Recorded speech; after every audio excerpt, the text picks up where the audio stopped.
मेरे प्रिय विद्यार्थियों, आप सभी का एक बार फिर से कर्मवाच्य की दुनिया में स्वागत है। इसके पहले मैं आपको बताया था कर्मवाच्य की परिभाषा, जिसमें कर्म की प्रधानता होती है। ये सब मैंने सूत्र आपको बताया था कल, और उसके बाद एक एग्जाम्पल भी मैं आपको बताया था कि राम करता है, ठीक है। कर्ता के बाद या तो से आएगा, या तो के द्वारा आएगा, या तो द्वारा आएगा, ठीक है। उसके तुरंत बाद कर्म आएगा, और कर्म के बाद मुख्य क्रिया आएगी, और मुख्य क्रिया के बाद जाना क्रिया करो। ये जो मुख्य क्रिया है कर्म के अनुसार बदले। अगर मुख्य क्रिया पुल्लिंग है तो,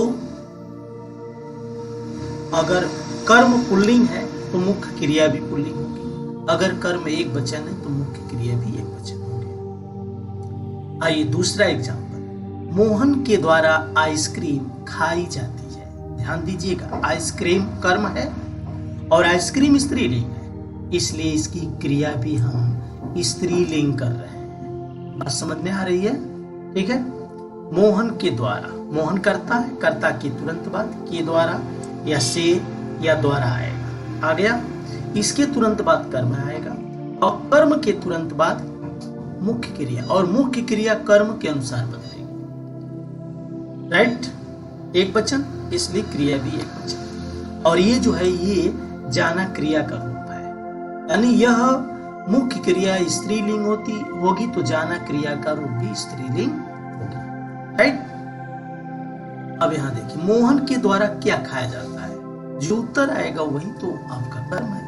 या तो ये समझे कि के द्वारा से या द्वारा के बाद तुरंत कर्म आता है। राइट।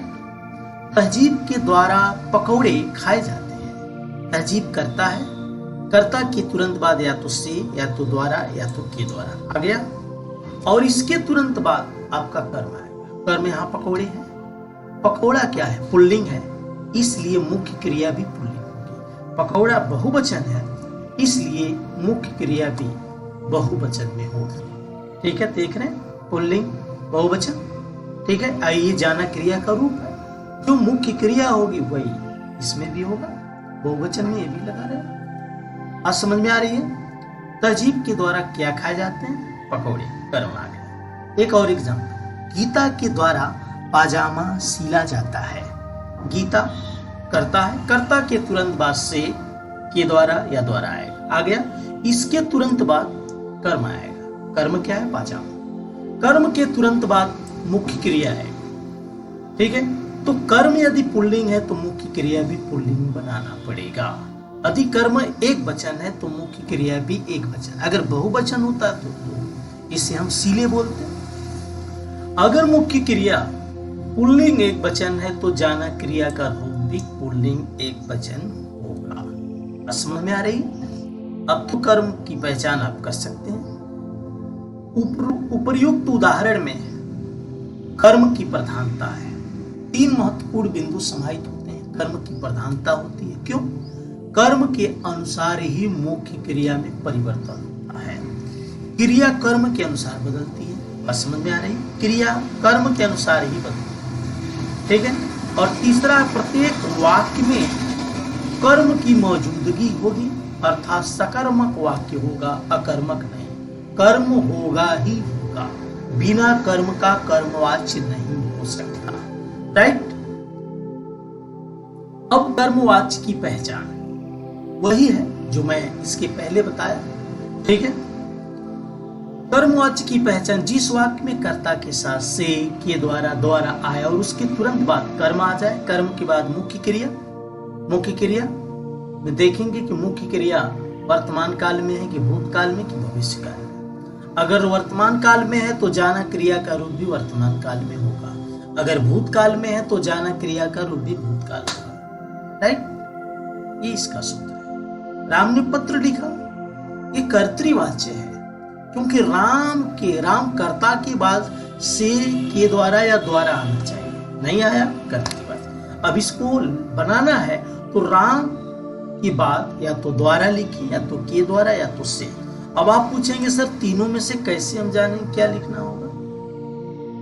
के द्वारा, से या द्वारा, इन तीनों में से किसी एक को रखने से आपका वाक्य व्यवस्थित दिखाई देगा, उसी को आप रखेंगे। तो राम के द्वारा पत्र लिखा गया, कर्म पत्र है, तो पत्र क्या है? पत्र क्या है? पुल्लिंग है, इसलिए क्रिया भी पुल्लिंग होगी। ठीक है, ये भूतकाल है, लिखा मुख्य क्रिया, इसलिए जाना क्रिया का रूप भी भूतकाल में होगा। तो आइए एग्जाम्पल देखते हैं, आपके बुक में क्या एग्जाम्पल दिया है।